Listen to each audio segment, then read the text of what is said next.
కోణము. ఈ 4 గురించి మనం ఇప్పుడు చర్చించుకుంటాం.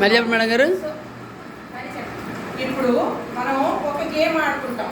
సో ఆ గేమ్లో ఏంటంటే ట్రయాంగిల్, సర్కిల్, రెక్టాంగిల్, స్క్వేర్, ఈ 4 అంశాలు మనకి తెలుస్తాయి.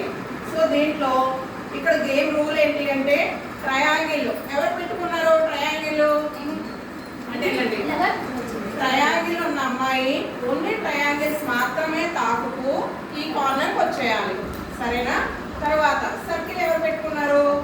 సర్కిల్ పెట్టుకున్న అమ్మాయి కేవలం సర్కిల్స్ మాత్రమే టచ్ చేస్తూ ఈ ఎండ్కి వచ్చేయాలి. తర్వాత రెక్టాంగిల్ ఎవరు పెట్టుకున్నారు?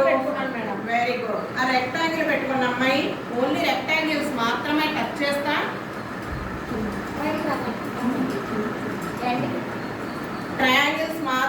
రెక్టాంగిల్స్ మాత్రమే ట్రై చేస్తూ మీ ఎండ్ పాయింట్ వచ్చేయాలి. అలాగే స్క్వేర్ ఉన్న అమ్మాయి స్క్వేర్ మాత్రమే అలా టచ్ చేస్తూ స్క్వేర్ లాస్ట్ పాయింట్ ఎక్కడ ఉందో ఆ లాస్ట్ పాయింట్ దగ్గరికి వచ్చేయాలి. ఇందులో ఎవరు గుర్తుకోకూడదు, చాలా నెమ్మదిగా రావాలి.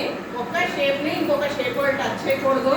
అది జాగ్రత్తగా నడుచుకుంటా ఎవరు ఫస్ట్ వస్తారో వాళ్ళే వెళ్ళేనట్టు. ఓకేనా? Okay, ready? 1 2 3 start. Very good.